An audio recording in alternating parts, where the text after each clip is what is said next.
It was supposed to be the happiest day of her year, but little Emma sat silently in her wheelchair, a single candle flickering on the untouched cake in front of her. The large hall echoed with emptiness, decorated with pink balloons and golden ribbons, yet not a single laugh filled the air. The guests had all left early, some because they were busy, others because they didn't know what to say to a child who couldn't walk anymore. Her father, Ethan Blake, the powerful CEO of one of the biggest tech firms in the city, stood in the corner, watching his daughter's trembling lips try to form a smile. He had bought everything money could offer: the biggest cake, the most expensive gifts, a hall fit for royalty. But at that moment, he realized something gut-wrenching. He could buy everything a broken bar except happiness for his little girl. "Happy birthday, sweetheart," Ethan said softly, forcing a smile as he knelt beside her wheelchair. Emma turned her eyes toward him, eyes that had once sparkled but now only carried the dull reflection of loneliness. "No one came,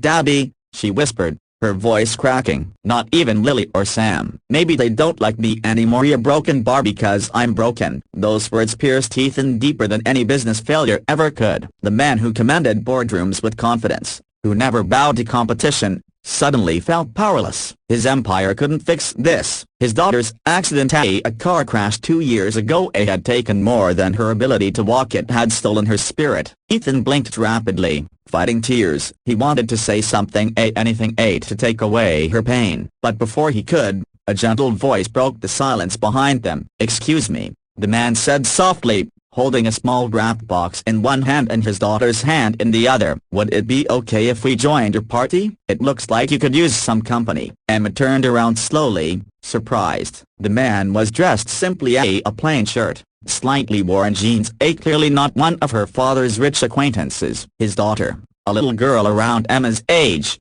held a handmade birthday card. Ethan straightened up, startled. "I'm sorry, this is a private But before he could finish, Emma looked up at him with wide eyes. "Please, Dad, your broken bar, can they stay?" He hesitated for a moment, then sighed. "Of course," he said finally, nodding. The man smiled gratefully and guided his daughter to the table. "I'm Jack," he said, extending his hand. "This is Lily. We were next door at her mom's in the hospital, and we saw your decorations. Lily really wanted to say happy birthday." Ethan shook his hand firmly, though still guarded. Jack didn't look like much, certainly not someone from his world, but there was warmth in his eyes, a kind of quiet strength Ethan hadn't seen in years. As the two little girls began talking, something incredible happened. Emma's face, which had been expressionless all day, began to light up. Lily made her laugh, really laugh, for the first time in months. They played little guessing games, sang songs off-key, and even shared cake. Jack helped them cut it,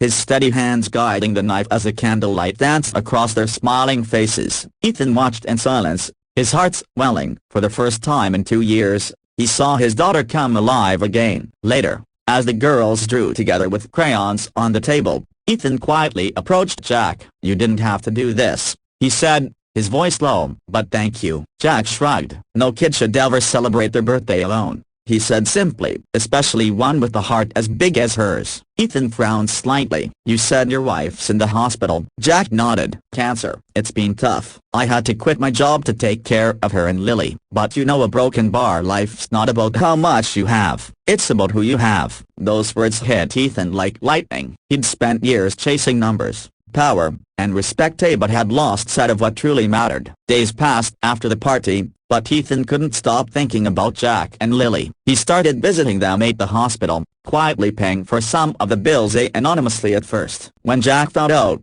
he protested, but Ethan said, "It's not charity, it's friendship." In return, Jack began spending time with Emma, teaching her new things, painting, reading, even how to type using adaptive tools. Slowly, Emma's laughter returned. She wasn't just surviving anymore, a broken bar, she was living. Months later, when Lily's mother passed away, Ethan was there, not as a CEO, but as a friend. He stood beside Jack, holding his hand in silence. And when the storm of grief passed, it was Emma who comforted Lily, promising her that she'd never be alone. Time moved on, and the four of them, the powerful CEO, the humble single dad, and their two brave little girls, became a family of sorts. They spent weekends at the park, movie nights on the couch, and birthdays filled with laughter, not loneliness. One evening, as the sun set behind Ethan's grand mansion, Emma whispered to her father, Dad, your broken bar, I think Mommy sent them, so we wouldn't be alone anymore. Ethan's throat tightened as he hugged her close. Maybe you're right, sweetheart,